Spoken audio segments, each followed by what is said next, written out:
Hi everyone, in this video I'm going to show you how you can make your TikTok account public. So if you find this video helpful, please give it a like and make sure you subscribe for more useful tutorials. So what you'll need to do is open up TikTok and click on your profile icon on the bottom right. And if you want to be able to tell if your account is public or private, you should see a little padlock symbol next to your name. So that'll just let you know that your account is currently private. So in order to change this, just click on the three lines on the top right. Then you should see settings and privacy at the bottom. So you just want to click on that and then select privacy. Once you're on here, you should see private account at the top. So all you have to do is just toggle that off. And then it'll just give you the option to switch to public account.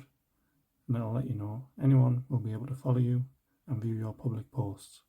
Only you can duet with your videos. Only you can stitch with your videos. Only you can download your videos. So if you're happy with that, just select switch and that will make your account public. Thanks for watching.